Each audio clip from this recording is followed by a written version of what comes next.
Continuamos con esta entrevista, sobre todo una entrevista muy especial con Antonio Cruz, quien es vicepresidente y vocero de CONACER, una buena representación de lo que son las MIPYME, don Marino. No, y Antonio es un hombre que sabe de comercio, pero Antonio, bienvenido, bienvenido. Tú has puesto a Domingo medio nervioso. ¿Hay una deuda o algo? Hace tiempo que desde que él mencionó que yo venía para el programa, estoy sintiendo que está como nervioso. Sí, lo veo. Pero yo sé que si le va a quitar eso, no, él no Sí. debe. Ya, si había algún compromiso, eso se liquidó. Exonerado. Ya está exonerado. Ve, Bueno, Antonio. no, perdona, dame un minutito. Sí, mira, vamos a entrar, Antonio, con el tema que está en el momento. En el momento. La guerra y la subida, la posible subida de precios de los derivados del petróleo que conlleva subir todo. De hecho, el fin de semana pasado subió 5 pesos el galón de gasolina, lo que implica en alguna medida elevar precios. Tú como comerciante, con mucha experiencia, ¿tú crees que esto en corto tiempo va a afectar a la República Dominicana? Mira, nada más el que no ha tenido la oportunidad, primero tengo que darle las gracias a ustedes por esta invitación e invitar a toda la audiencia nacional de CONACER en las 32 provincias del país que se sintonicen con este programa sobre los hechos.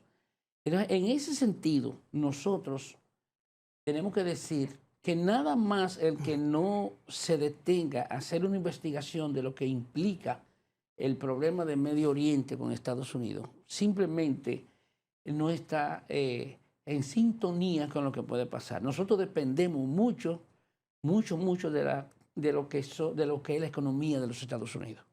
Y eso, ustedes saben, por ejemplo, que vamos a poner esos países que están en conflicto, sobre todo Irán, genera más de 3.300.000 barriles de petróleo. Entonces, puede ser que en un momento en que esté el conflicto, puede ser que baje el nivel de producción del petróleo. Que esa cantidad que generan es justamente por la demanda. Entonces, en ese sentido, si hay una disminución en la producción, sube el costo del petróleo. Y el petróleo, naturalmente, es un efecto multiplicador que se puede producir en la economía del mundo. A todos los países donde ellos tienen contacto de suplir, lo va a afectar. República Dominicana, más del 80% de lo que son sus actividades dependen justamente de economía de esa índole. En ese sentido, si sube el petróleo, naturalmente va a subir el precio de los combustibles. Si sube el precio de los combustibles, va a subir el costo de transporte. ¿Y ustedes han planteado alguna contingencia en ese sentido como organización? Nosotros estamos organizando un planteamiento y le estamos pidiendo al presidente de la República que ya debe ir anticipado de que no debemos ser pesimistas ni tener miedo, pero tampoco podemos dejar por desapercibido las medidas que se puedan tomar y que deben tomarse realmente para que evitemos una situación como esa. ¿En qué sentido? Cuando yo decía que si sube el transporte, si sube el combustible, sube el transporte, si sube el transporte, naturalmente van a subir todos los productos de consumo. Puede haber una inflación mundial. Y esa inflación mundial puede afectar mucho a la República Dominicana porque inclusive es importante que ustedes sepan que nosotros dependemos mucho del sector agrícola. Y el sector agrícola, la mayor parte de los fertilizantes y muchos commodities vienen de países extranjeros. Entonces, si suben esos precios, suben los precios de los fertilizantes, suben los precios de los commodities y todo eso va a generar un efecto multiplicador en el mercado nacional. ¿Cómo eso va a afectar las MIPYME? Va a afectar considerablemente las MIPYME y más aquellas MIPYME que tienen debilidades de formalidad, que no tienen conocimiento de adaptarse al sistema digital, que no tienen conocimiento de los servicios electrónicos, que no tienen la capacidad para poder responder a eso utilizando mecanismos de tecnología. Entonces, todo eso afecta considerablemente a la población. Entonces nosotros, la República Dominicana depende mucho de las remesas, depende de las zonas francas, depende de la energía renovable. Y todos esos son factores que se pueden afectar de manera internacional, que van a afectar directamente la República Dominicana. Puede haber un efecto inflacionario en la República Dominicana si ese problema de Irán con los Estados Unidos se mantiene un largo tiempo. Pero Antonio, hay algo que yo veo, que las MIPYMES, los pequeños comerciantes y hasta los comerciantes. El nombre se divide en dos. Sí. Lo que son las MIPES y lo que son las pymes. Las MIPE son las micro y pequeñas. Y las pymes son las medianas y las grandes. Sí, pero yo veo... Pero el nombre completo es MIPYME. Yo veo que cada vez que el Estado Dominicano quiere formalizar a los colmaderos, a los talleres, a los salones de belleza, a las MIPYMES, todos se resisten a hacerlo. ¿Por qué? Se resisten. Sí, no quieren pagar impuestos. Mira, no es que no quieran. Esas micros y pequeñas, todas pagan impuestos de manera indirecta. ¿Y cómo? Perfecto. De manera indirecta, tú tienes 100, 200 empresas de industrias que venden en el mercado local a través de ventas rancheras. Y esas ventas rancheras son vendidas con ITEVI, con impuestos. Y ese impuesto no se lo cobran a la MIPYME, pero se lo cobran al dueño por la cédula.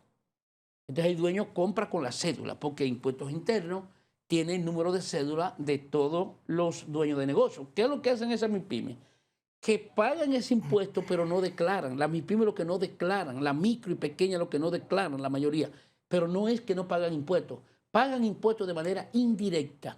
Porque cuando tú tienes, vamos a poner, diferentes rutas de ventas que le venden a esos colmados, que le cobra el ITEVI, ellos le venden con el número de cédula del dueño del negocio, no le venden con el nombre del negocio porque no es una MIPYME. Entonces con la cédula le venden a ese dueño de negocio y ellos retienen ese impuesto que le cobran a ese negocio. Y ese impuesto ellos después lo declaran en la Dirección General de Impuestos Internos. ¿De quiénes son los que compraron? Porque, por ejemplo, tú tienes el régimen simplificado de tributación que dice que tú te puedes acoger de dos formas. Puede ser por compra o por venta. Pero ¿qué pasa? La micro y pequeña, cuando se creó el régimen simplificado de tributación, que fue mediante el decreto 265-19, en ese sentido, la idea era que se formalizaran las MIPYMES, pero no supieron manejarlo. ¿Por qué no supieron manejarlo? Porque lo primero es que ustedes tienen que estar claros en eso. Usted no puede salir hablando de lo que usted no sabe. Entonces, ¿qué pasa? Nosotros estamos proponiendo y seguimos proponiendo que debe haber un equilibrio en el pago de los impuestos. Aparte de eso, impuestos internos no debe ser impuestos internos solo. ¿Por qué? Porque tú tienes una serie de MIPYME que tú tienes un impuesto interno que está en una acera y las MIPYME están en otra, como si viviéramos uno en un país y otro en otra. Entonces, cuando se elaboran estrategias para fines de cobro de impuestos, nada más se hace por una sola vía, que es la vía de la parte técnica, pero no entra la parte práctica. Las técnicas son los técnicos de los organismos recaudadores de Estado, que son los que presupuestan para que el Estado recaude, pero no crean mecanismos que permita que esas recaudaciones sean factibles, y duraderas y sostenibles. Entonces, ¿por qué duradera, factible y sostenible? Porque si tú te pones a analizar y tú te pones a chequear, ¿ustedes algunos han oído escuchar lo que fue la Ley de Estrategia Nacional de Desarrollo? La Ley 01-12 de Estrategia Nacional de Desarrollo. Se creó un sistema que fue para desarrollar el país 2012-2030 y ahí se firmó un pacto esa ley buscaba que se firmaran 3 pactos. Un pacto educativo, un pacto eléctrico y un pacto fiscal. Ninguno se han cumplido. El que más cerca se hizo fue el educativo. Pero el pacto eléctrico se hizo 7 años después de que fue previsto en la ley. pero no han hecho el pacto fiscal ni se ha podido hacer. Pero la ley dice cómo es que hay que hacer el pacto fiscal. La ley dice cómo es que debe hacerse el pacto fiscal. La ley establece, la ley 01-12, todos los pasos que se da. Y yo no sé si ustedes se recuerdan que en el año 2024 se le cayó al presidente la propuesta de hacer la reforma fiscal, porque ni siquiera mencionó que debía ser una reforma fiscal integral, no una reforma fiscal solamente para recaudar ingresos, sino una reforma fiscal integral. ¿Qué significa integral? Que hay que tocar los 4 puntos cardinales. El Estado tiene que hacer un inventario de lo que tiene, un inventario de lo que debe, cuáles son sus gastos y cuáles son sus ingresos. Esos 4 puntos tiene que tenerlo claro el presidente para poder hacer eso y para poder hacer la reforma que se hizo. La reforma, la ley también dice que debía ser una reforma fiscal equilibrada y equitativa. Entonces, donde el proceso de cobro de impuestos sea progresivo, no regresivo. Entonces, ¿qué pasa con eso? ¿Cuándo es progresivo? Cuando el que gana más, paga más. Y cuando es un impuesto, o sea, una recaudación regresiva, es que es como si todo el mundo pagara igual. Y no es así. ¿Por qué le digo? ¿Por qué desequilibrio? Y vamos a retomar ahora. ¿Por qué desequilibrio? Adiós, yo te pregunto a ti, ¿cómo es posible que tú tienes un motorcito cayéndose que no tiene ni siquiera luz y tú pagas de ITEVI en un galón de gasolina o lo mismo que tiene un Mercedes-Benz? Te pero hay otra cosa. Tú tienes una empresa grande que es una pyme, la pyme, que es una micro, una que tiene de 1 a 9 empleados. Una pequeña es aquella que tiene de 10 a 49. Y una mediana es aquella que tiene de 50 hasta 150 empleados. Y una grande es la que tiene de 150 en adelante. Pero mira cómo está conformado el tejido empresarial. 98.5% de micro y pequeña. Y solamente el Estado está dependiendo de 1.5% de empresas medianas y grandes para recibir los impuestos. ¿Qué te dice eso a ti? Que hay una disparidad grande. Entonces, pero ¿quiénes son los que tienen los incentivos? ¿Quién le ha dicho a ustedes que hoy el que está en energías renovables, el que está en zona franca, el que está manejando turismo son magos? Es que está aplicado un gran alto nivel de incentivo. ¿Cuántos turistas están tomando préstamos sin intereses? ¿Y cuántas construcciones están haciendo en zona franca libre de impuestos? Eso lo pueden ustedes investigar en Proindustria. Y lo otro lo pueden investigar en turismo. Y lo otro lo pueden investigar a través del programa de energías renovables. Entonces, una chiquita. Entonces, pero si tú tienes, que a ti te están diciendo, ¿por qué no se formaliza?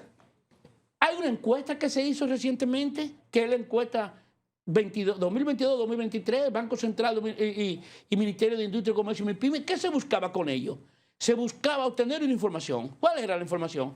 Saber cuánto aportaban las MIPYME al Producto Bruto Interno, cuánto aportaban a la mano de obra empleada, cuánto era el nivel de aporte al Producto Bruto Interno. Aparte de eso, ¿cuántas MIPYME formales habían? ¿Cuántas informales habían? ¿Cuáles son las MIPYMEs? ¿Cuántas MIPYMEs residentes hay? ¿Y cuántas MIPYMEs contribuyentes hay? Todo eso se investigó. ¿Qué se ha hecho con eso? Nada. Entonces, ¿qué pasa con eso? Adiós, pero tú tienes que la encuesta en hogar de la Oficina Nacional de Estadística dice que el 81% de las micro y pequeñas no tienen vivienda propia. Y el mismo estudio dice que el 85% no tienen seguro médico familiar. Y el mismo estudio dice que más del 90% no tienen seguro de incendio y líneas aliadas. ¿Ustedes recuerdan lo que pasó en Merca Santo Domingo cuando se quemó la nave? ¿Por qué? Porque ninguno ha podido recuperar el dinero. ¿Dónde está el primer problema? Es en el Estado. ¿Qué hizo el Estado? O sea, la misma nave no estaba asegurada. Si la nave hubiese estado asegurada, todo el que estaba ahí, ¿qué tenía que hacer? Todo el que estaba ahí, ¿qué tiene que hacer con eso? Asegurarse. Pero el Estado está proponiendo incentivos para las pymes. Perfecto. Está proponiendo incentivos. Pero hay una cosa que debo decirte.